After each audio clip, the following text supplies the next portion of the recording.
بسم الله الرحمن الرحيم. الحمد لله الذي نور قلوب العارفين بنور معرفته وأثبت فؤاد أنبيائه وأوليائه بقصص الأنبياء والمرسلين وأكمل إيمان المسلمين والمؤمنين بولاية علي أمير المؤمنين عليه السلام.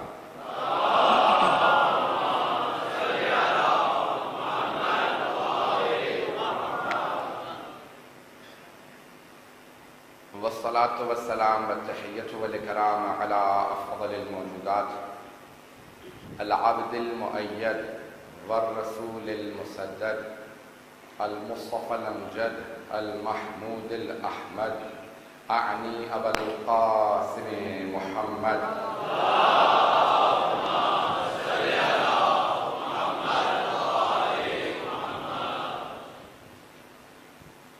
وعلى روحه ونفسه وسحره ووسيه سيد الأتقياء والأصفياء مولى الموالي امام المتقین علی بن ابی طالب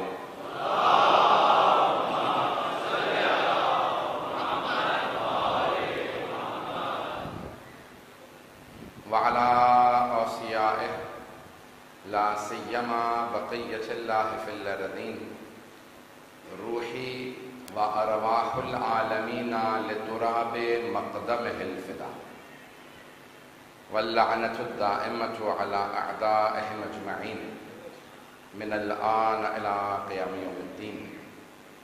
أما بعد فقد قال رسول الله صلى الله عليه وآله وسلم إن الحسين مصباح الهدى وسفينة النجاة.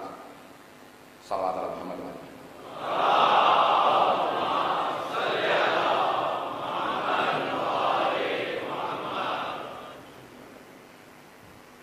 فرمانے جناب رسالت مآب ہے کہ جب ہر طرف تاریکیاں نظر آنے لگیں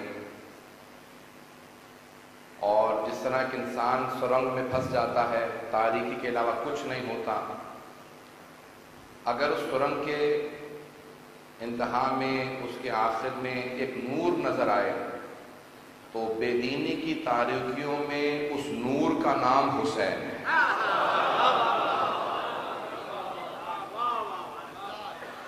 جب حبیب خدا جناب سید الشہداء کو پوری کائنات میں نور سے تشبیہ دیں، جن کے وجود مقدس کو پروردگار نے نور اول قرار دیا ہے، تو اس سے یہ بات مسلم ہے اس نور اول کے جز کا نام حسین ابن علی۔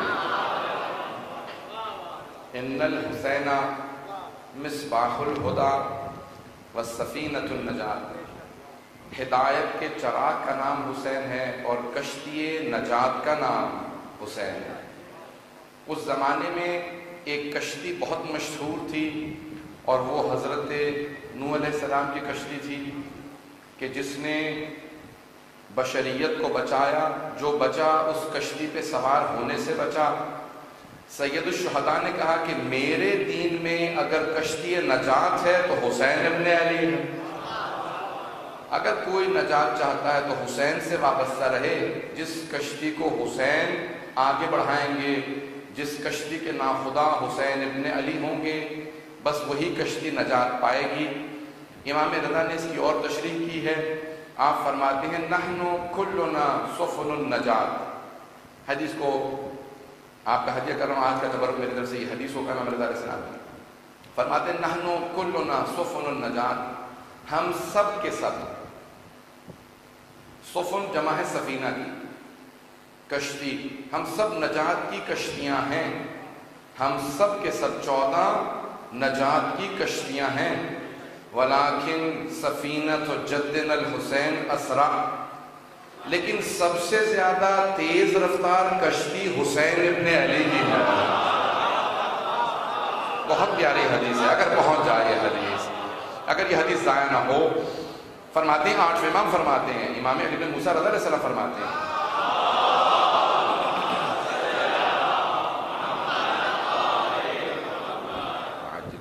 فرماتے ہیں کہ جو سب سے اسرع یعنی رفتار میں زیادہ ہو، کہا اللہ جس واسطے کو رد نہیں کرتا وہ حسین ابن علی کا، کہا ہم سب کے سب وسیلہ ہیں توحید کا۔ آج کا میرا موضوع میں نے کہا تھا کہ اوصاف بیان کروں گا، آج ایک اور وصف بیان کرنا چاہتا ہوں۔ یہ میں نے ساری تمہید مان دی ہے اس وصف کو پہنچانے کے لیے کہ سید الشہداء کے تمام انصار میں بہت سے اوصاف ہیں، لیکن ایک تو بیعت انہوں نے آخری لحظے تک باقی رکھی، میں نے کل پیش کیا تھا، اس سے زیادہ وقت نہیں تھا۔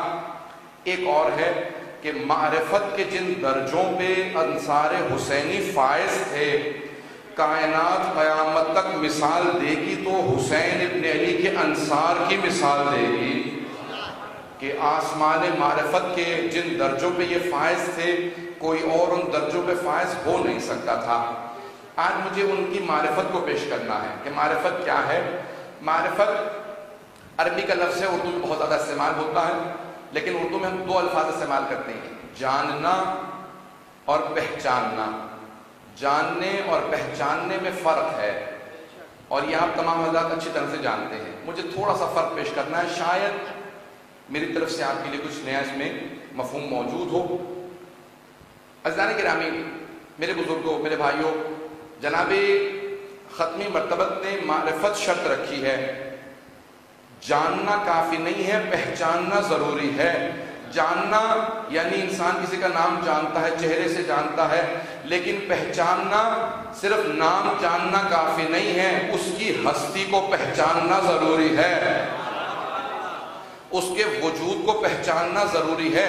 جناب سید الشہداء کو جاننا کافی نہیں ہے، کفار بھی جانتے ہیں کہ کوئی حسین ابن علی میدان کربلا میں بہت بڑا مارکا کر کے گئے ہیں، وہ جانتے ہیں، پہچانتے نہیں ہیں۔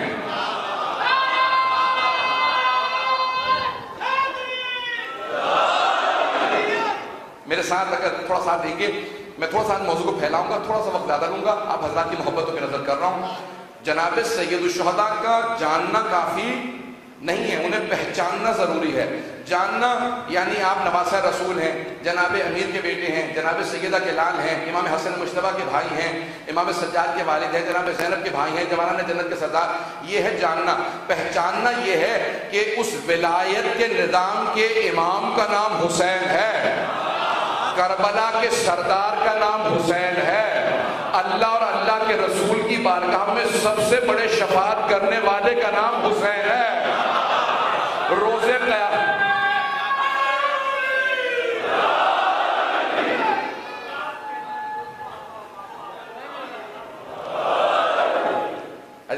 جاننے میں اور پہچاننے میں فرق ہے۔ آئیے ذرا میں تھوڑا سا اس موضوع کو پھیلاؤں گا۔ معرفت رکھنے والے تھے جناب سید الشہداء کے، اور معرفت کے آسمان پہ فائز تھے انصار حسینی۔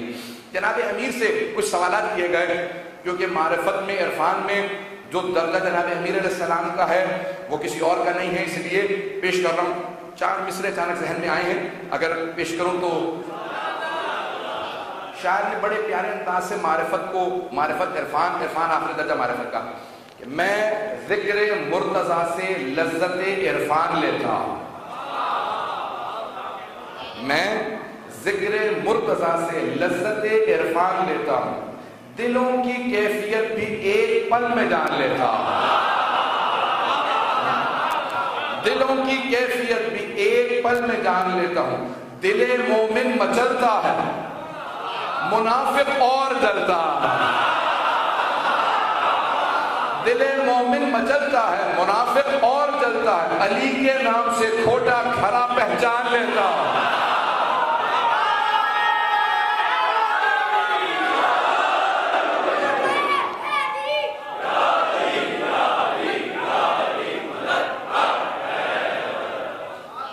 بہت پیارے انداز سے سن رہے ہیں، بڑی محبت سے سن رہے ہیں۔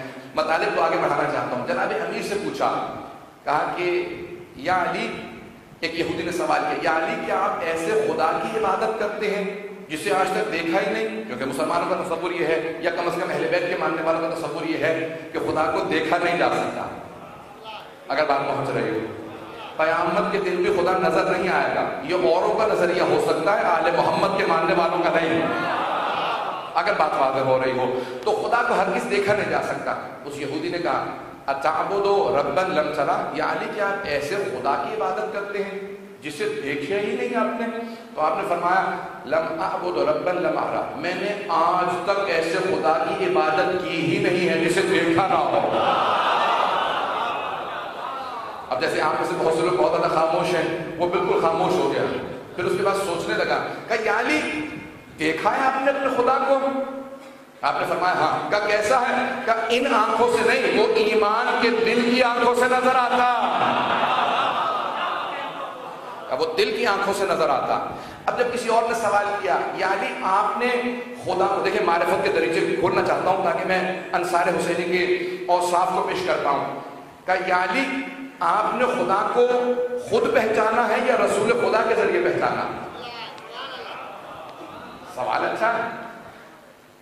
آپ نے خود پہچانا خدا کو یا پیغمبر اسلام کے ذریعے پہچانا؟ آیا وہ واسطہ تھے آپ کے خدا کے درمیان، ان کے ذریعے پہچانا یا آپ نے مستقیماً پہچانا؟ اب جواب کیا ہونا چاہیے تھا کہ میں نے خود پہچانا یا پیغمبر کے ذریعے؟ لیکن میری لاکھوں قربان امیر المومنین ہے، جس کے کلام کو نہج البلاغہ کہا جاتا ہے، وہ علی ہے۔ آپ نے کہا کہ میں نے رسول خدا کو خدا کے ذریعے پہچانا ہے، پتہ نہیں پہنچا پا رہا ہوں یا نہیں پہنچا پا رہا، کہ میں نے رسول خدا کو خدا کے ذریعے پہچانا ہے۔ آپ نے یہ نہیں کہا کہ میں نے اللہ کو مستقیماً، تاکہ کہیں یہ نہ ہو کہ پیغمبر کی نگاہوں، اس سوال کرنے والے سائل کی نگاہوں میں پیغمبر کا مقام کم ہو جائے۔ تو آپ نے یہ نہیں کہا کہ میں نے مستقیماً پہچانا، کہا میں نے پیغمبر کو بھی خدا کے ذریعے پہچانا ہے، وہ خدا اتنا بلند جس نے محمد کو نبی بنایا۔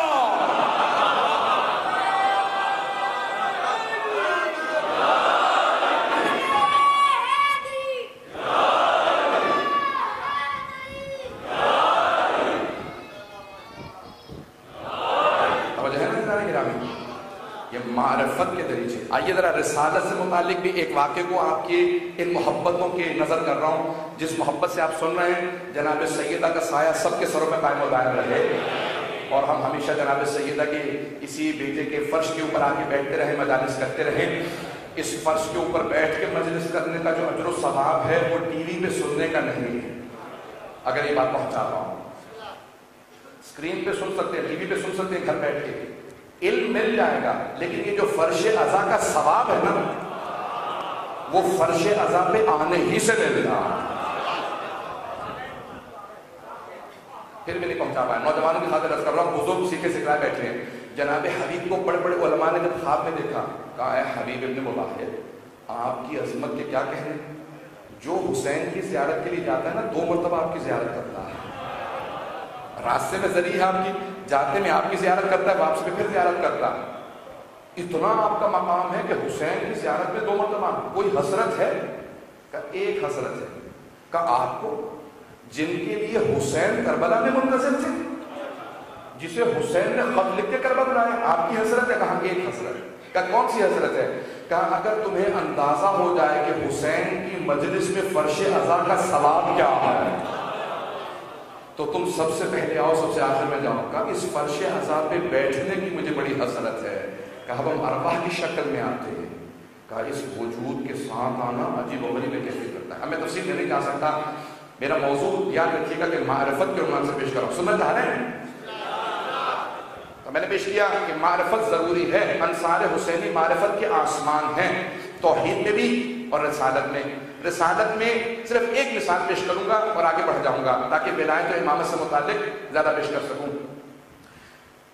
جناب حضرت ام حبیبہ رضی اللہ عنہا زوجہ رسول ہیں، ام المؤمنین ہیں، پورا خاندان رسول کا دشمن، مخالف۔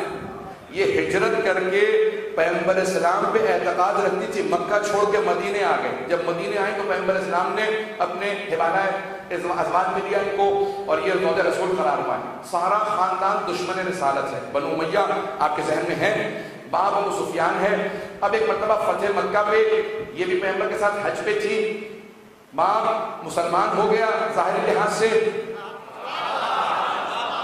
اگر بات پہنچ گئی ہو۔ تب ایک مرتبہ بیٹی سے ملنے کے لیے گھر پہ، جیسے ہی بیٹی سے ملنے کے لیے آیا، سب کی توجہ ہو میرے ساتھ، جملے کو ضائع نہ ہونے دیجیے گا۔ بیٹی سے ملنے کے لیے رسول خدا کے گھر پہ ایک مرتبہ ابو سفیان جیسے ہی آیا، بیٹی سے ملنا چاہتا تھا، تو جناب ام حبیبہ نے کہا بابا جان رک جائیے، ابھی بیٹھیے گا نہیں۔ رک جائیے، بیٹھیے گا نہیں. آپ نے بستر ہٹایا کہ اب بیٹھ جائیے. کہا بیٹی تم مسلمانوں میں ماں باپ کا احترام واجب ہے، اور اب تو میں مسلمان بھی ہو گیا ہوں، تو نے پھر بھی بستر ہٹا کے مجھے بٹھایا. کہا بابا جان میں آپ کو بھی بڑی اچھی طرح سے جانتی ہوں اور پیغمبر کی بھی معرفت رکھتی ہوں، یہ بستر رسالت ہے.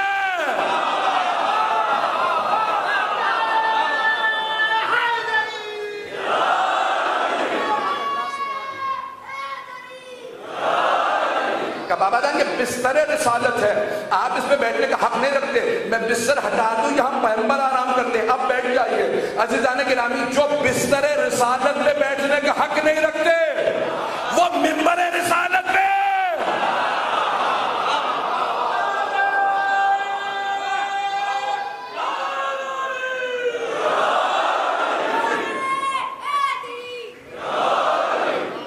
عزیزان گرامی یہ رسالت ہے. اگر کسی کو معرفت ہو تو اسے معلوم ہوتا ہے رسالت ایک پاکیزہ مرتبے کا نام ہے.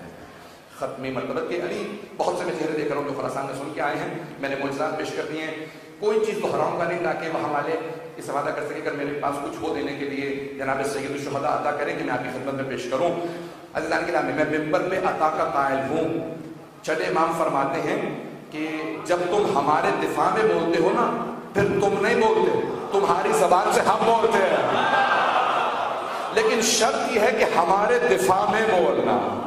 پھر تمہاری زبان سے ہم وہ عطا کریں گے کہ تم خود تعجب کرو گے اور اپنے الفاظ سے استفادہ کرو گے. تو منبر پہ عطا کا قائل ہوں. آئیے ذرا مطالب کو آگے بڑھانا چاہتا ہوں. انصار حسینی خاص معرفت کے درجے کے فائز سے جو کائنات میں کسی اور کو نصیب نہیں ہو سکتا تھا. علامہ طباطبائی نے زیارت عاشورہ کے اس ایک جملے کی تشریح میں یہ لکھا ہے لفظ تاکہ کوئی شک نہ کرے، اس لیے میں نے حوالہ دے دیا. صاحب المیزان مفسر قرآن جنہوں نے 20 سال میں 20 جلدوں پہ تفسیر قرآن لکھی، ذہن میں شبہ نہ آئے اس لیے حوالہ دے کے بات کر رہا ہوں. اللہم اجعل محیایا محیا محمد و آل محمد و مماتی ممات محمد و آل محمد. زیارت عاشورہ کا جملہ چھٹے امام علیہ السلام فرماتے ہیں پروردگارا میری زندگی کو محمد و آل محمد کی زندگی سے وابستہ کر دے اور میری رخصتی کو محمد و آل محمد سے وابستہ کر دے. علامہ طباطبائی کہتے ہیں کہ انبیاء کو ختم مرتبت کے علاوہ انبیاء کو وہ موقع نصیب نہیں ہوا جو میدان کربلا میں سید الشہداء کو نصیب ہوا. نہیں پہنچا پا رہا وہ درجہ جو جناب سید الشہداء کو میدان کربلا میں ہے نا، جو خدا مدد کے ساتھ. کیوں؟ اللہ نے انبیاء کے بہت سے انبیاء سے متعلق بہت سے الفاظ پیش کیے ہیں. میں وقت دوں گا، سب کا ساتھ ہے میرے ساتھ. جناب سید الشہداء سے متعلق جو اللہ نے جملے کہے ہیں اگر آپ غور سے سنیں گے تو آپ کو انشاءاللہ کچھ نہ کچھ ان میں مطالب جدید ضرور ملیں گے. میرا وعدہ آپ سے میں پوری کوشش کروں گا، محنت کروں گا سید الشہداء کی بارگاہ میں جو پیش کروں مولا کی جو بھی بارگاہ کے پیش کروں مولا قبول فرمائیں گے انشاءاللہ. انہوں نے تو دشمنوں کو رد نہیں کیا، حر جیسوں کو اپنا بنا لیا. جب آ جائے کوئی دل کھول کے تو مولا کبھی رد نہیں کرتے. تو آپ تو اپنے چاہنے والے ہیں اور میں ان کا ادنا سا غلام ہوں. اگر مولا قبول کرے عقیدت پیش کر رہا ہوں. اللہ نے انبیاء علیہ السلام کو ایک ایک رتبہ دیا ہے، ایک رتبہ. میں سادہ سے مثال دوں گا. جناب موسیٰ سے متعلق قرآن میں آیت ہے وَكَلَّمَ اللَّهُ مُوسَىٰ تَكْلِيمًا. اللہ نے موسیٰ سے مستقیماً کلام کیا بغیر واسطے کے، کوئی فرشتہ نہیں تھا، اللہ خود کلام کر رہا تھا. جناب موسیٰ سن رہے تھے، جواب دے رہے تھے. زیارت وارثہ میں آپ کہتے ہیں السلام علیکم یا وارثہ موسیٰ کلیم اللہ، اے موسیٰ کلیم اللہ کے وارث آپ پہ سلام ہو.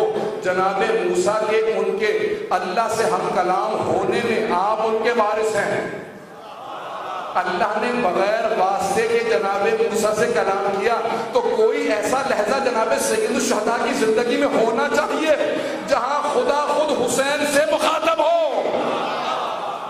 نہیں خود خدا مخاطب ہو. آئندہ پیش کر دیتا ہوں سورہ فجر کی آخری آیات یا ایتھا النفس المطمئنہ ارجعی الی ربک راضیۃ مرضیہ فادخلی فی عبادی وادخلی جنتی. اے نفس مطمئنہ پلٹ آ اپنے رب کی طرف اس حالت میں کہ آپ اس سے راضی وہ آپ سے راضی. فادخلی فی عبادی وادخلی جنتی، میرے عباد میں شامل ہو جا، میری جنت میں داخل ہو جا۔ عزیزان گرامی، اگر بیچ میں فرشتہ ہوتا تو کبھی جرأت نہ کرتا کہ سید الشہداء سے کہتا میرے عباد میں شامل ہو جا۔ اس کا مطلب ہے خود خدا حسین کو کربلا میں پکار رہا۔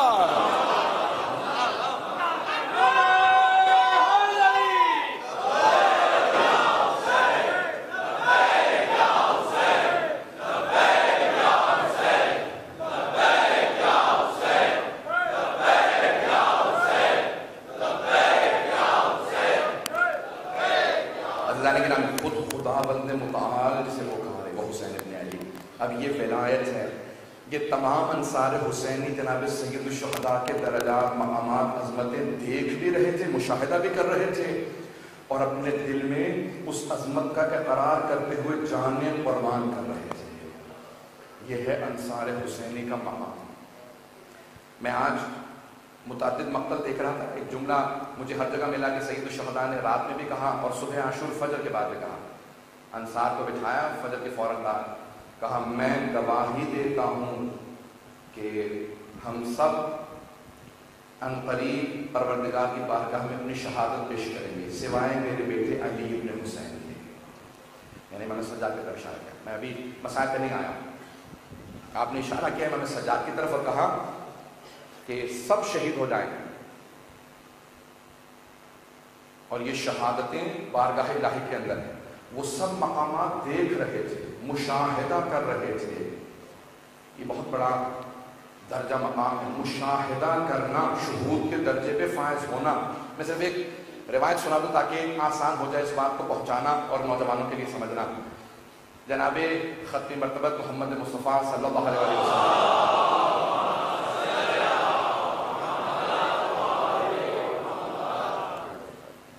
آپ کے ایک صحابی ہیں زید بن حارثہ، جناب زید بن حارثہ جب اٹھے تو ان کی آنکھوں کے نیچے حلقے تھے، چہرے کی رنگت زرد پڑ چکی تھی، فاقے کر رہے تھے۔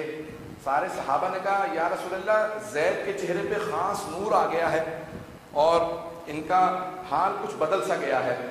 پیغمبر علیہ السلام مسکرانے لگے اور ایک جملہ کہا کیفا اصبحت یا ابن حارثہ، اے حارثہ کے بیٹے کس حالت میں صبح کی ہے؟ تو جناب زید بن حارثہ نے کہا اصبحت موقنا یا رسول اللہ، یا رسول اللہ میں نے یقین کی حالت میں صبح کی ہے، میں یقین کے درجے پہ فائز ہو گیا۔ تو پیغمبر نے فوراً سوال کیا اے زید بن حارثہ تمہاری یقین کی علامت کیا ہے؟ تو جناب زید بن حارثہ نے فوراً پلٹ کے کہا یا رسول اللہ میں زمین پہ بیٹھ کے جنت کا نظارہ کر رہا ہوں۔ سورہ تکاثر میں ہے نا کہ اگر تم جنت کے نظارہ، میں سورہ جلدی سے اس آیات کی تلاوت کر دیتا ہوں کہ الہاکم التکاثر، بسم اللہ الرحمن الرحیم، الہاکم التکاثر حتی زرتم المقابر کلا سوف تعلمون ثم کلا سوف تعلمون کلا لو تعلمون علم الیقین لترون الجحیم۔ اگر تم علم یقین رکھتے ہوتے تو جنت و دوزخ کا نظارہ کر رہے ہوتے۔ یہاں جحیم کہاں ہے، دوزخ کہاں ہے؟ تو جناب زید بن حارثہ نے یہی کہا یا رسول خدا زمین پہ بیٹھا ہوں لیکن جنت و دوزخ کا نظارہ کر رہا ہوں، بتا سکتا ہوں جنت کہاں ہے، دوزخ کہاں ہے، زمین پہ بیٹھا ہوں۔ یہ رسول خدا کا تربیت یافتہ صحابی ہے۔ جب صحابی ایسا ہو تو رسول کا مقام کیا ہوگا اور آل رسول کا مقام کیا ہوگا؟ کہا یا رسول خدا اگر آپ کہیں نا تو میں آپ کے سارے صحابہ میں بتا سکتا ہوں کون کون جنت میں جانے والا ہے، کون کون جنت میں نہیں جانے والا ہے، جس سے متعلق کہیں گے میں دیکھ کے بتا سکتا ہوں۔ پیغمبر چلے گئے تو اس کے بعد سب کے سب صحابہ کے پوچھنے لگے میرے متعلق بتاؤ۔ میں نے کہا کہ نہیں، جس حبیب کے ذریعے میں پہنچ جاؤں انہی سے سوال کرو، مجھ سے سوال نہ کرو۔ اب آئے جناب حبیب خدا کی بارگاہ میں سارے واقعے کو مختصر کر کے کہا یا رسول اللہ یقین کے درجے پہ فائز ہونے کے بعد میں نے جو سب سے بلند مقام دیکھا ہے وہ شہادت کا، آپ میرے لیے دعا کر دیجیے میں شہید ہو جاؤں۔ پیغمبر نے ہاتھوں کو بلند کیا کہ پروردگارا اسے شہادت نصیب فرما دے۔ اگلے ہی غزوے میں سب سے پہلے جناب زید بن حارثہ شہید ہوئے۔ یہ ہے یقین جناب زید بن حارثہ کا۔ میں نے ساری تمہید باندھی تاکہ پیش کر سکوں۔ جناب سید الشہداء نے وہ افراد جو جمع ہوئے تھے کچھ تو بہت بلند رتبے کے تھے جیسے جناب حبیب، اور جو پیغمبر کے آل پیغمبر میں سے تھے، جیسے جناب عباس، جناب علی اکبر، ان کا مقام کچھ اور ہے، بہت بالا تر ہے، وہ پیش نہیں میں کر سکتا، وہ بہت بلند مقام ہے۔ کچھ تو جناب حبیب جیسے تھے، جناب مسلم بن اوسجہ جیسے تھے، جناب بریر حمدانی جیسے تھے، لیکن کچھ ایسے بھی تھے جو ابھی عیسائی سے مسلمان ہوئے تھے، کچھ ایسے تھے جو اہل بیت کے ماننے والے نہیں تھے، دیکھ کے تازہ ابھی اہل بیت کے ماننے والے بنے تھے، لیکن سید الشہداء نے ایک شب میں سب کے معرفت کے درجے کو اتنا بلند کیا کہ سب یہ کہنے لگے کہ اگر ہمیں 1000 مرتبہ آپ پہ کاٹ کاٹ کے قربان کر دیا جائے، لاشوں کے ٹکڑوں کو آگ لگا دی جائے، پھر زندہ کر کے پوچھا جائے کیا چاہو گے، تو ہم آپ پہ قربان ہونا چاہیں گے، ہم آپ پہ قربان ہونا چاہیں گے۔ یہ جناب زہیر ٹائم کا کہنا، معرفت کے اس درجے میں آئیے اللہ ایک پہلو اور پیش کروں گا ولایت سے متعلق، اگر سننا پسند فرمائیں، اگر اس کے بعد آپ لوگوں کی اور ہمت اور حوصلہ میرے ساتھ رہا تو اور مطالعے کو آگے بڑھاؤں گا۔ اب ایک بحث چل رہی ہے کافی زیادہ کہ جناب ختمی مرتبہ کو جب ہمارے عقیدے کے مطابق نہیں، اللہ ہمارے عقیدے کے مطابق شہید ہیں، لیکن پیغمبر اسلام کو شہادت نصیب نہیں ہوئی۔ یہ نئی بحث نہیں ہے، شاہ ولی اللہ محدث دہلوی نے کتاب لکھی ہے سر الشہادتین، 2 شہادتوں کا راز، اس کو غور سے سنیے گا، خاص طور سے نوجوانوں کے لیے جس میں بتا دیں، اور اس میں بحث یہ کی ہے کہ شہادت 2 طرح کی ہوتی ہے، چھپی ہوئی شہادت اور آشکار شہادت۔ چھپی ہوئی شہادت زہر سے ہوتی ہے اور آشکار شہادت تلوار کے وار سے ہوتی ہے۔ کہ اللہ نے اپنے حبیب کو شہادت نہیں دی، یہ ان کا عقیدہ، لیکن اللہ نے اپنے حبیب کو 2 نواسے دیے اور دونوں کو ایک ایک طرح کی شہادت دی، ایک کو چھپی ہوئی، دوسرے کو آشکار، سری اور علنی۔ سری شہادت حسن مجتبیٰ کی تھی زہر سے، اور آشکار شہادت، علنی شہادت حسین کی تھی تلوار سے۔ تو وہ خود کہتے ہیں ان 2 نواسوں کی شہادت ان کی شہادت نہیں ہے، وہ رسول خدا کی شہادت ہے، کیونکہ یہ دونوں رسول کے نواسے تھے۔ یہاں تک تو تھا شاہ محدث ولی اللہ دہلوی کا۔ اب معرفت کے عنوان سے 2 جملے میری طرف سے بھی سن لیجئے۔ میں کہوں گا شاہ صاحب آپ نے بہت محنت کی ہے، بہت اچھا لکھا کہ ان دونوں نواسوں کی شہادت ان کی شہادت نہیں ہے، ان دونوں کی شہادت، دونوں نواسوں کی شہادت نانا کی شہادت ہے، یعنی رسول خدا کی شہادت ہے۔ تو مجھے یہ کہہ لینے دیں کہ اگر ان دونوں کی شہادت رسول خدا کی شہادت ہے تو ان دونوں کا قاتل رسول خدا کا قاتل ہے، اور رسول خدا کا قاتل رضی اللہ عنہ نہیں ہو سکتا۔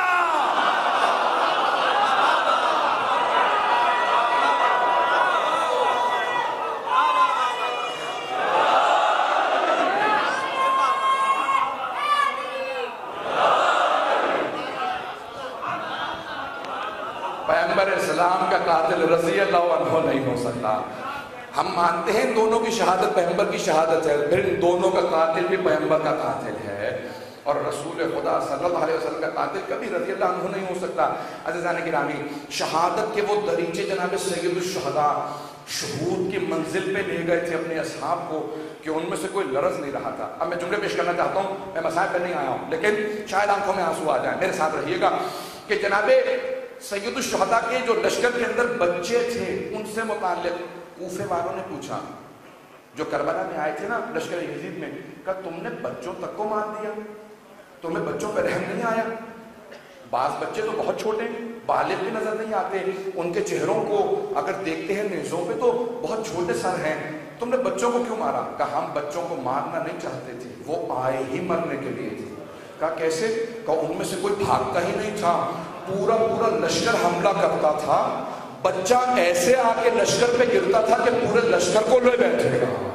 کہ بچوں میں کوئی خوف نہیں تھا، کوئی آیا ہی مرنے کے لیے تھا، بھاگنے فرار کے اندر تو کوئی گنجائش ہی نظر۔ عزیزان گرامی، معرفت کے اس درجے پہ سید الشہداء لے گئے ہیں کہ اگر آپ کو بڑے بڑے انبیاء کے ماننے والے بھاگتے نظر آئیں گے، لیکن سید الشہداء نے شہود کا وہ درجہ دکھا دیا اپنے انصار کو کہ کوئی بچہ فرار نہیں کرتا، بلکہ جب سید الشہداء سوال کرتے ہیں کیف الموت عندک، موت کیسی ہے؟ احلی من العسل، شہد سے زیادہ میٹھی ہے۔ چچا جان، ہمیں اس بات کی پرواہ نہیں ہے کہ موت کس رخ سے آئے، کس نظر سے آئے، کس زاویے سے آئے، ہم موت سے آر نہیں رکھتے۔ عزیزان گرامی، یہ معرفت کا وہ درجہ تھا جس کی وجہ سے سید الشہداء نے وہ دریچے ان کے لیے کھولے کہ جو کسی اور کو نصیب نہیں ہوئے. اگر سننا پسند کرنا کہ میں آگے بڑھوں گا.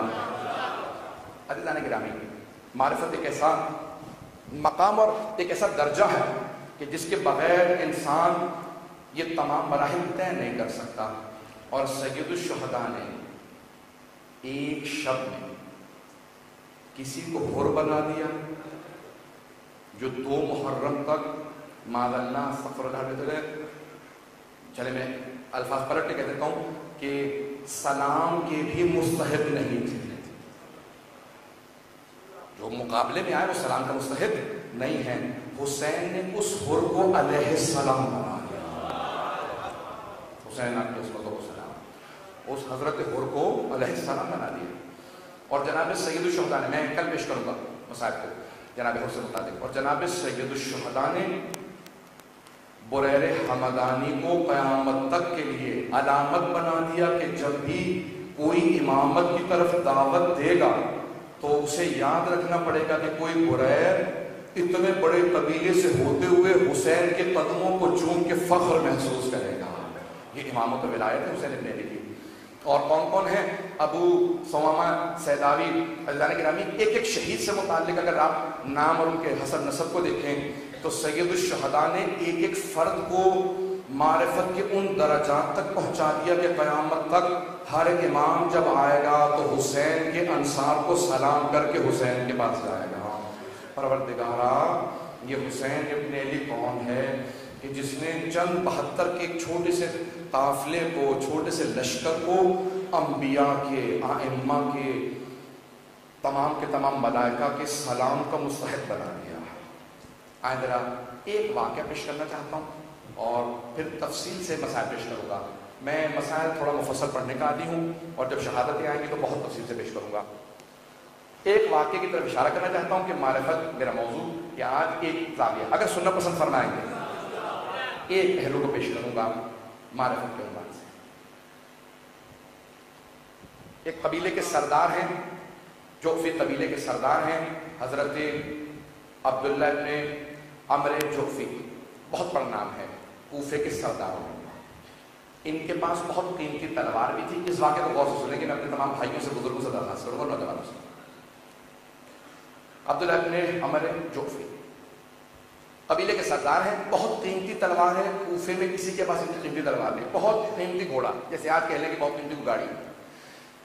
جب انہیں پتا چلا کہ سید الشہداء چل پڑے ہیں مکے سے اور عراق آ رہے ہیں تو ان کے ذہن میں آیا کہ ایسا نہ ہو کہ حسین کوفے آ جائیں اور جب نصرت کے لیے کہیں، مدد کے لیے کہیں تو ہمیں جانا پڑے. کیونکہ وہ جانتا تھا حکومت یزید کا پورا جو نظام وہ سید الشہداء کا مخالف. عبید اللہ بن زیاد ملعون جو کوفے کا گورنر تھا مخالف. تو انہوں نے سوچا کہ میں ساتھ نہیں دے پاؤں گا سید الشہداء کا، لیکن میں مقابلے میں بھی نہیں آنا چاہتا. کیا کروں؟ کہا میں کوفہ چھوڑ کے چلا جاتا ہوں. کوفہ چھوڑ کے باہر چلے گئے. خود ہی بیان کرتے ہیں کہ میں کوفے سے باہر تھا، خیمہ لگا رکھا تھا. اچانک میرے خیمے پہ مجھے آواز محسوس ہوئی کہ جیسے کوئی مجھے خیمے کے دروازے پہ بلا رہا. میں نے جیسے خیمے کا پردہ کھولا تو دیکھا سید الشہداء حسین ابن علی کھڑے ہیں. خود امام حسین علیہ السلام تشریف لائے. میں نے فوراً خیمے کا پردہ کھولا کہ سید الشہداء سے مولا تشریف لائیے. کوفے میں کربلا کے واقعے کے بعد انہوں نے یہ سب بتایا. خود میں نے فوراً کہا کہ مولا تشریف لائیے خیمے کے اندر. کہا نہیں، میں خیمے میں نہیں آنا چاہتا. میں صرف تمہیں دعوت دینے کے لیے آیا تھا کہ اگر تم چاہتے ہو کہ ہدایت کے اس درجے پہ فائز ہو جاؤ کہ جس میں قیامت تک اب کوئی نہیں آ سکے گا تو ہمارا ساتھ دو، ہمارے ساتھ آ جاؤ. فوراً انہوں نے پلٹ کے جواب دیا کہ مولا حکومت سے میں مقابلہ نہیں کر سکتا. عبید اللہ بن زیاد کے کئی ہزار لشکر میں افراد ہیں. ایک ایک جو لشکر وہ بھیج رہا ہے نا اس میں ایک ایک لشکر کے اندر کئی ہزار افراد ہیں. میں مقابلہ نہیں کر پاؤں گا. لیکن کیونکہ آپ میرے خیمے پہ آئے ہیں تو میرے پاس جو سب سے قیمتی تلوار ہے میں آپ کو ہدیہ کرنا چاہتا ہوں. اور میرے پاس ایک ایسا گھوڑا پورے عراق میں، پورے کوفے میں کسی کے پاس نہیں. میں اپنا گھوڑا آپ کو دیتا ہوں، اپنی تلوار. مولا نے کہا کہ اے عبداللہ بن عمرو جوفی، اگر مجھے تیری تلوار یا گھوڑا چاہیے ہوتا تو میں خود بتا دیتا، میں اپنی خاطر تیرے پاس نہیں آیا ہوں، اگر یہ پہنچا پاؤں۔ مولا نے کہا میں اپنی خاطر تیرے پاس نہیں آیا ہوں، میں تیری نصرت کا محتاج نہیں ہوں، میں تجھے ہدایت دینے آیا ہوں، اس درجے پہ پہنچانے آیا ہوں کہ قیامت تک کوئی بھی اس درجے پہ نہیں جا سکے گا اگر تجھے معرفت نصیب ہو جائے۔ کہا کہ مولا میں آپ کا ساتھ نہیں دے پاؤں گا، لیکن اگر کچھ دیر کے لیے میرے خیمے میں آ جائے۔ مولا نے کہا اب نہیں آؤں گا۔ جیسے سید الشہداء چلے تو یہ کہتے ہیں کہ میں ننگے پاؤں ننگے سر سید الشہداء کے پیچھے دوڑنے لگا۔ مولا ایک مہلت لیجیے، میں بات کرنا چاہتا ہوں۔ کہ سید الشہداء بہت تیزی سے چلنے لگے، اچانک بہت آرام سے خرامہ سید الشہداء چل رہے ہیں۔ اس لحظے میں وہ کہتا کہ میں نے ایک مرتبہ رخ رونق کی زیارت کی، کہ جناب سید الشہداء کے چاروں طرف چھوٹے چھوٹے بچے جمع تھے، 3-3 4-4 برس کے بچے، زیادہ سے زیادہ 5 برس کے، کہ بہت سے بچے۔ سید الشہداء ان بچوں کی وجہ سے آرام سے چلنے لگے، کہ اگر ان بچوں میں سے کوئی گر جاتا تھا تو حسین خود بڑھ کے اسے گود میں لیتے تھے، پیار کر کے کھڑا کر دیتے تھے کہ میرے ساتھ چلو، کہ انگلی پکڑ کے بچوں کو ساتھ چلاتے۔ کہ اس ایک لحظے میں جب میں نے حسین کو دیکھا تو چہرے پہ ایسا نور تھا جو آسمان سے مل رہا تھا۔ اس ایک لحظے میں میری کیفیت پلٹ گئی، لیکن میں فیصلہ نہ کر پایا کہ میں حسین کے ساتھ جا کے شہید ہو جاؤں۔ کہا چند دنوں بعد مجھے خبر ملی کہ حسین شہید ہو گئے، کوفے پلٹ کے آ گیا۔ کہا اب نہ مجھے نیند آتی ہے نہ میں آرام کر پاتا ہوں، جیسے ہی آنکھیں بند کرتا ہوں میری آنکھوں کے سامنے حسین ابن علی کے چہرے کا نور آنے لگتا ہے، اور اپنے آپ سے کہتا ہوں کہ تم محروم رہا حسین کا ساتھ دینے سے۔ اور اس کے بعد کوفے والے کہتے ہیں کہ یہ پاگل ہو گئے، مجنون ہو گئے، پھر انہوں نے خودکشی کر لی۔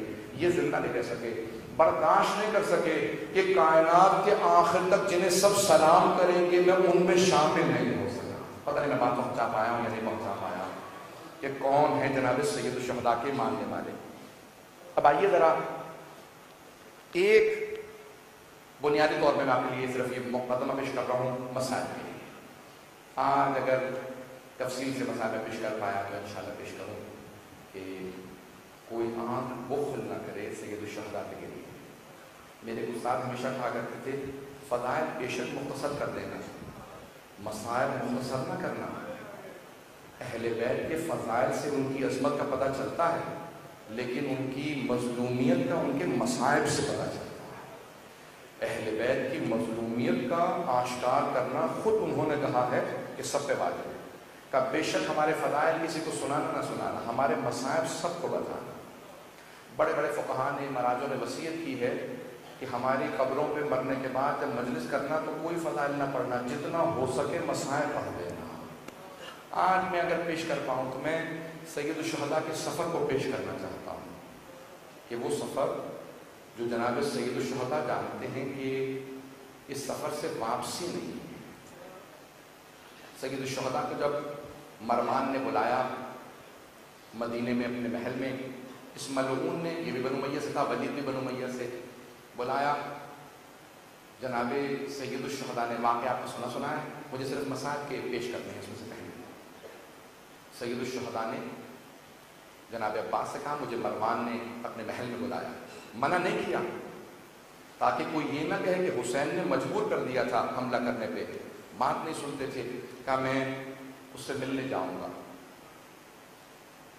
جناب زینب کو یہ خبر ملی کہ جناب سید الشہداء مروان کے بلانے پہ جانے لگے، فوراً جناب عبداللہ بن جعفر طیار سے کہا کہ اے عبداللہ مجھے اجازت دیجیے، میں اپنے بھائی سے ملنا چاہتی ہوں۔ برقع لیا، فوراً پہنچی، اور ایک مرتبہ رو کے جناب سید الشہداء سے کہا کہ بھیا مروان پہ بھروسہ نہ کیجیے گا۔ تو مولا نے فوراً کہا کہ مدینہ میری جائے شہادت نہیں ہے، مروان میرا قاتل نہیں ہے، میری بہن آپ اطمینان رکھیں۔ کہ بھیا یہ میں بھی جانتی ہوں، لیکن یہ تمام کے تمام افراد ہمیشہ سے ہمارے بابا بھیا حسن کی عداوت رکھتے رہے ہیں، آپ تنہا نہیں جائیں گے۔ آپ نے سب سے پہلے پلٹ کے آواز دی، کہا عباس، علی اکبر، اونو محمد، قاسم، عبداللہ، سب کے سب میرے بھائی حسین کے ساتھ جانا، یہ تنہا نہ جائیں۔ 18 جوانان بنی ہاشم جناب سید الشہداء کے ساتھ چلنے لگے۔ جیسے ہی گورنر ہاؤس پہ دارالعمارہ پہ مدینہ کے پہنچے، جناب عباس نے فوراً کہا کہ بھیا آقا مولا آپ کے ساتھ آؤں؟ بھیا نہیں کہا کرتے تھے آقا مولا سے زندگی میں آخری وقت شہادت کہا بھیا، کہا آقا آپ کے ساتھ اندر آ جاؤں؟ آپ نے کہا نہیں عباس آپ یہاں دروازے پہ رک جائیے، جب میری آواز بلند ہو تو اندر آ جائیے گا، آواز اگر میری بلند ہو۔ اندر جانے کے بعد اس نے فوراً بیعت کا مطالبہ کیا، پہلے کچھ گفتگو کی اور فوراً کہا کہ آپ بیعت کیجیے، یزید نیا خلیفہ ہے آپ بیعت کیجیے۔ مولا نے کہا کہ اگر یہ اچھی چیز ہے تو اس طرح تنہائی میں بیعت کا مطالبہ کیوں کر رہا ہے؟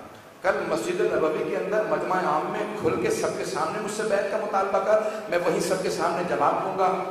تو جب مروان نے بیعت کا مطالبہ کیا، ولید نے ہاتھ سے اشارہ کیا کہ یہ اچھا وقت ہے، حسین کی گردن کو یہیں پہ کاٹ دو، دوبارہ یہ موقع نہیں ملے گا۔ حسین بیعت کرنے والے نہیں ہیں، نہ ان کے بھائی نے کبھی بیعت کی، نہ ان کے بابا نے کبھی بیعت کی، ان کو مار دیا جائے۔ اچانک سید الشہداء کو جلال آیا اور جملہ کہا یبن الزرقاء، ایک مرتبہ اسے دیکھنے کے بعد کہا یبن الزرقاء انت تقتلنی ام ہوا؟ اس کی والدہ کے کردار کے پس منظر میں اس کو اس کی ماں سے نسبت دے کے کہا کہ اے نیلگوں عورت کے بیٹے، کیا تو میرا قتل کرے گا یا یہ میرا قتل کرے گا؟ آواز کا بلند ہونا تھا۔ جناب عباس نے دروازہ کھولنے کی کوشش کی، دیکھا دروازہ اندر سے بند ہے، ایک مرتبہ اپنے بازو سے دروازے کو گرایا، تلوار کو نیام سے نکالا اور فوراً ایک سوال کیا، آقا آپ کا حکم کیا ہے، ان دونوں میں سے کس کو قتل کرنا؟ جناب سید الشہداء نے بس ایک جملہ کہا، عباس یہ نانا کا شہر مدینہ ہے، میں پہل نہیں کرنا چاہتا، تلوار کو نیام میں رکھ لو۔ 18 جوانان بنی ہاشم موجود ہیں اور سب ایک بات کہہ رہے ہیں، آقا حکم کیا ہے؟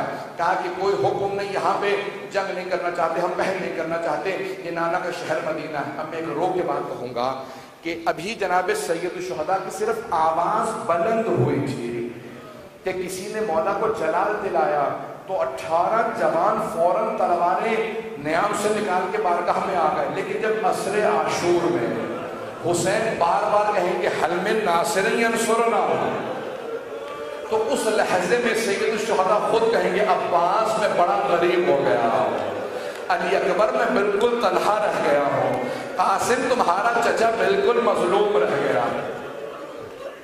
اجرکم اللہ۔ اب ایک لحظہ ہے، سید الشہداء واپس چلے اور فوراً کہا کہ عباس تیاری کرو، اب ہم مدینے میں نہیں رہیں گے، ہم عراق جائیں گے، ہم کربلا کے عازم ہیں۔ جناب عباس سے کہا میں فہرست بناؤں گا، جس جس کا نام بتا دوں ان سے کہنا تیار ہو جائیں۔ 28 رجب کو تیاری تھی، میں نے ساری تاریخ چھوڑ دی۔ جناب سید الشہداء نے ایک مرتبہ کہا 28 رجب کے دن ہم لوگ کوچ کر جائیں گے مدینے سے، تو کیا کیا؟ کہا میں اپنے نانا کے روضے سے ودا کر رہا ہوں۔ اگر کسی کو یہ پتا ہو نا کہ آخری مرتبہ میں مل رہا ہوں، کسی اپنے سے دوبارہ ملنا نصیب نہیں ہوگا تو کیا کیفیت ہوگی؟ یہ سید الشہداء ہیں۔ ایک مرتبہ اپنے آپ کو روضہ رسول پہ گرا دیا، قبر مطہر پہ گرایا اور بلند آواز سے رو کے کہنے لگے نانا آپ کی امت مجھے آپ کے روضے سے جدا کر رہی ہے، نانا میں مدینہ چھوڑ کے جا رہا ہوں، نانا آج کے بعد سے آپ مجھے مدینے میں نہیں دیکھیں گے، نانا میں نے کربلا کا سفر بانٹ لیا ہے۔ ایک مرتبہ خود ہی فرماتے ہیں الوقائع والحوادث میں مرحوم ملبوبی نے لکھا کہ سید الشہداء جب قبر مطہر پہ گرے تو کہتے ہیں کہ کچھ دیر کے لیے میں غش کر گیا، میں نے دیکھا میرے نانا قبر سے اٹھے مجھے سینے سے لگایا اور پیار کرنے لگے۔ بہت زیادہ پیار کرنے کے بعد ایک جملہ کہا کہ حسین ان اللہ شاء ان یراک قتیلا، مشیت پروردگار یہی ہے، اے حسین آپ کی شہادت ہونے والی ہے کربلا میں۔ کہا نانا آپ کے دین کو بچانے کے لیے میں حبیب جیسے اصحاب قربان کر دوں گا، علی اکبر جیسا بیٹا قربان کر دوں گا، عباس جیسا بھائی قربان کر دوں گا، نانا پھر بھی دین نہ بچا تو میں اپنا سر بھی دے دوں گا۔ نانا میری بہنوں سے متعلق کیا حکم ہے؟ اب پیغمبر تڑپنے لگے گا، اے حسین مشیت پروردگار میں یہی ہے کہ انہیں قیدی بنایا جائے گا۔ اب حسین ابن علی تڑپنے لگے، کہا نانا میری بہنوں کو قیدی بنایا جائے گا۔ بھئی معصوم ہے نا، علم غیب سے جانتے ہیں، لیکن اب اپنی غیرت کا اظہار کر رہے ہیں نانا سے۔ میں نے ابھی بھی پورا مسائل نہیں پیش کیا، میں سب سے درخواست کروں گا ذرا کچھ دیر کے لیے میرے ساتھ مدینے چلیے گا۔ جناب سیدہ نے وصیت کی تھی امیر المومنین سے میری قبر کا نشان چھپا دیجئے گا، تو اب کب آئے؟ جناب سید الشہداء ماں کے روضے پہ گئے۔ جب قبر پہ گئے تو علماء کہتے ہیں ایسے جیسے ایک چھوٹا بچہ ماں سے لپٹ کے روتا ہے نا، سید الشہداء قبر جناب سیدہ سے لپٹ گئے، کہا اماں مجھے اپنی آغوش میں لے لو، اماں میں مدینہ چھوڑ کے جا رہا ہوں، اماں اب آپ دوبارہ مجھے مدینے میں نہیں دیکھیں گی۔ تو یہی جواب دیا ہوگا نا جناب سیدہ نے، حسین اپنے آپ کو تنہا محسوس نہ کرنا، میں کربلا ساتھ جاؤں گی، میں تیرے مقتل کو اپنے بالوں سے صاف کروں گی۔ اجرکم اللہ، اجرکم اللہ۔ چلے جناب سید الشہداء ایک مرتبہ ماں سے ودا کیا، ماں سے ودا کرنے کے بعد اپنے گھر پہ واپس آئے، جناب عباس سے کہا عباس اونٹوں پہ پانی کو حمل کر لو۔ جناب عباس نے اتنا مشکیزوں میں پانی بھرا کہ کئی اونٹوں پہ پانی ڈال دیا۔ پوچھا عباس کتنا پانی رکھا؟ کہ مولا ایک فوج کے لیے پانی کافی ہے، لشکر کو پانی پلایا جا سکتا ہے، میں نے اتنا پانی رکھا ہے۔ عباس، جناب عباس آپ کی عظمتوں کو سلام۔ اسی لیے سقائے سکینہ بھی کہا جاتا ہے نا، سقا بھی کہا جاتا ہے جناب عباس کو، پانی پلانے والا۔ کہ میں نے اتنا پانی رکھ دیا ہے، اب پانی کم نہیں ہوگا۔ کہ عباس میں نام دیتا جاؤں گا، تم سب کو بتا دو تیار ہو جائے۔ عبداللہ بن سنان کوفی محاربی کہتا ہے کہ میں فوراً جناب سید الشہداء کے گھر پہنچا دیکھنے کے لیے کہ مدینے والے کیسے ودا کرتے ہیں نواسہ رسول کو۔ تو کہتا کہ میں جب پہنچا جناب سید الشہداء اپنے گھر کے سامنے مسند بچھائے بیٹھے تھے، اور ایک مرتبہ دروازے کے سامنے جہاں بیٹھے تھے مسند پہ، آپ کے دائیں طرف جناب عباس ابن علی کھڑے تھے، بائیں طرف علی اکبر کھڑے تھے، اور باقی جوانان بنی ہاشم تھے۔ جناب سید الشہداء سن رہے تھے، ایک کنیز اندر سے آواز دیتی تھی، سید الشہداء اسی لحاظ سے جوانوں کو بلاتے تھے۔ کنیز نے آواز دی، حسن مجتبیٰ کی بیوہ فروا آ رہی ہے۔ اور سید الشہداء نے آواز دی، قاسم، عبداللہ، دونوں بیٹو ذرا آگے بڑھو، ماں کو ہماری میں سوار کرا دو۔ ایک نے ماں کا بازو پکڑا، دوسرے نے گھٹنے کو زمین پہ رکھا، کہا اماں گھٹنا رکھیے، میرے گھٹنے پہ پاؤں رکھے، آپ الٹی پہ ناکا پہ سوار ہو جائیں۔ سوار کرا دیا۔ اندر سے آواز آئی، لیلا آ رہی ہے۔ جناب سید الشہداء نے کہا علی اکبر ماں کو سوار کرا دو۔ راوی کہتا ہے اتنے میں کسی کنیز کی آواز آئی، علی کی بیٹی ام کلثوم آ رہی ہے۔ کہ ایک مرتبہ مولا نے آواز دی، عباس ذرا بہن کو سوار کراؤ۔ کہ سارے جوانوں نے پردے کا اہتمام کیا، عباس نے بازو تھاما، علی اکبر نے گھٹنا زمین پہ رکھا، علی قاسم نے عماری کا پردہ ہٹایا، جناب ام کلثوم سوار ہو گیا۔ میری طرف دیکھیے گا، ایک مرتبہ عبداللہ بن سنان کوفی کہتا ہے کنیز کی آواز آئی، علی کی بیٹی زینب کبریٰ تشریف لا رہی ہیں۔ کہ میں نے خود دیکھا، حسین مسند سے کھڑے ہو گئے، کہ عباس عماری کا پردہ ہٹاؤ، علی اکبر گھٹنا زمین میں رکھو، قاسم بازو تھامو۔ حسین نے خود بازو تھامنا چاہا۔ میرے دیکھیے گا آخری جملے پیش کر رہا ہوں۔ راوی کہتا ہے میں نے خود دیکھا، حسین نے بازو تھامنے کے لیے آگے بڑھنا چاہا، لیکن پلٹ کے جناب زینب نے کہا بھیا مجھے معاف کر دینا، لیکن آج میں آپ سے سوار نہیں ہونا چاہتی۔ علامہ ذیشان حضرت جوادی کے مقصد سے کتاب سے پیش کر رہا ہوں کہ جناب عباس کو جناب امام حسین نے پکارا کہ عباس بہن کو سوار کرا دو، کہ عباس رک جاؤ، آج میں تم سے بھی سوار نہیں ہونا چاہتی۔ کہ امام حسین نے کہا علی اکبر آگے بڑھو، جناب زینب نے کہا علی اکبر میری جان رک جا، اور محمد کا نہیں، کہ بھیا آج مجھے اونٹنی پہ وہ سوار کرائے جو 11 محرم کو زنجیروں میں توق کے ساتھ میرا بازو تھام کے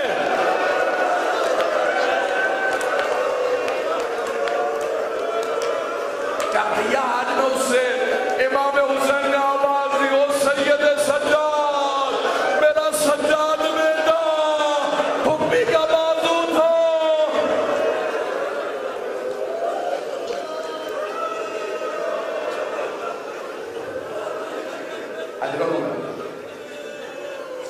میں یہی تمام کر دیتا ہوں، لیکن میں دونوں آپ کے سامنے نقشے پیش کرنا چاہتا ہوں۔ میں ہاتھ جوڑ کے درخواست کروں گا کہ ذرا ایک مرتبہ میرے ساتھ دوبارہ مدینے چلے۔ یہ 28 رجب 60 ہجری تھی جب بیویاں جا رہی تھی۔ اب ایک مرتبہ شہادتوں کے بعد قید سے رہائی کے بعد یہی قافلہ واپس آ رہا ہے. قافلہ واپس آیا لیکن قافلے کی سالاری اب حسین نہیں کر رہے, سید سجاد کر رہے ہیں. جیسے واپس پہنچے مولا نے کہا بشیر ذرا مدینے میں اعلان کر دے حسین کا قافلہ واپس آ گیا ہے, اگر ہم اس حالت میں چلے گئے تو کوئی نہ کوئی مر جائے گا. بشیر نے اعلان کیا الا یا اہل یثرب لا مقام لکم بہا قتل الحسین بکربلا, اے مدینے والوں اب اس کا نام پلٹ کے دوبارہ یثرب کر دو کیونکہ مسلمانوں ہی نے نواسہ رسول حسین کو مار دیا. سانس لے لیجئے, میں بھی مسائل پڑھنے والا ہوں, اگر اس طرح سے روتے رہیں گے تو کوئی بے ہوش ہو جائے گا. سانس لے لیں, آپ پہ مجھ پہ پابندی نہیں ہے, ہمیں کوئی تعزیانے نہیں مارے گا, آپ آرام سے روئیں, میڈیا کیجیے گا, ہم آرام سے لیجیے, میں بھی آرام سے کروں گا مسائل کو. بشیر نے اعلان کیا, سارے مدینے نے سنا. جناب ام کلثوم نے ہاتھ بلند کیے اور ایک دعا کی, مدینہ تو جدنا لا تقبلینا, اے نانا کے شہر مدینہ اب ہمیں قبول نہ کرنا, ہماری گودیں اجڑ گئی ہیں, ہمارے بھائی مارے گئے, اب حسین ساتھ نہیں ہے, عباس کربلا میں رہ گئے, علی اکبر قاسم ہمارے پاس نہیں, بیویاں تڑپ نہیں. لیکن ایک بیٹے ہیں جناب امیر کے محمد حنفیہ, انہوں نے جب سنا نا کہ امام حسین کا قافلہ واپس آ گیا تو گھوڑے پہ سوار ہوئے, کہا خود بھائی کا استقبال کروں گا. گھوڑے کو ہل لگائی, بہت تیزی سے مدینے سے باہر اس مقام پہ پہنچے جہاں امام سجاد پھوپھیوں کے ساتھ بیٹھے تھے. امام سجاد کے ہاتھ میں علم حضرت عباس تھا. جیسے ہی دور سے دیکھا نا امام حضرت محمد حنفیہ نے تو انہوں نے فوراً کہا این این اخی الحسین, میرا بھیا حسین کہاں؟ تو فوراً جناب سید سجاد نے کہا چچا جان قد قتل بکربلا, وہ کربلا میں مارے گئے. جناب محمد حنفیہ نے سنا, آنکھوں میں آنسو آنے لگے, پلٹ کے بس ایک اور سوال کیا, کہا اتنا سب کچھ ہو گیا, میرا بھیا عباس کہاں تھا؟ کہا وہ بھی کربلا میں مارے گئے. کہا میں اور کوئی سوال نہیں کروں گا, بس مجھے اتنا بتا دو, میرے بھائیوں کے ساتھ میری بہنیں بھی گئی تھی, علی کی بیٹیاں گئی تھی, بس یہ بتا دو زینب ام کلثوم کا کیا ہوا؟ امام سجاد نے پلٹ کے کہا چچا انہیں شرابی کے دربار میں لے گئے, کوفہ و شام کے بازاروں میں لے گئے.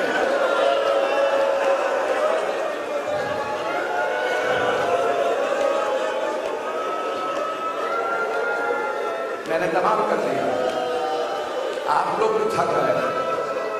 یہ مسلسل رونا بڑا مشکل کام ہے, مسلسل روتے روتے آنسو خشک ہو جاتے ہیں, سینے میں درد ہونے لگتا ہے, کمر ٹوٹنے لگتی ہے. یہ مسلسل رونا سید سجاد کا کام ہے, یہ مسلسل رونا جناب زینب کبریٰ کا کام ہے. میں اور آپ مسلسل نہیں رو سکتے. سنیں گے آخری جملے, بس میں لے کے دیکھیے گا, ہاتھ جوڑ کے آخری جملے پیش کر رہا ہوں.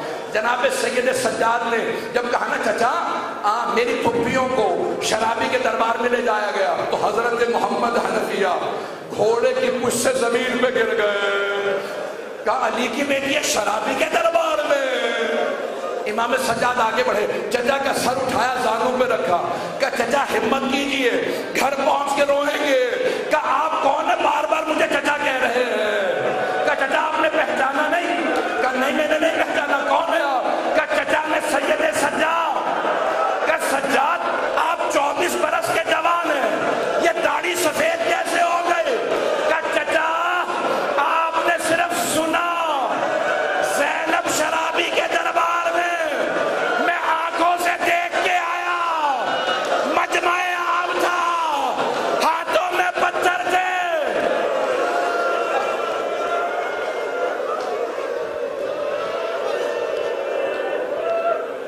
الا لعنۃ اللہ علی القوم الظالمین.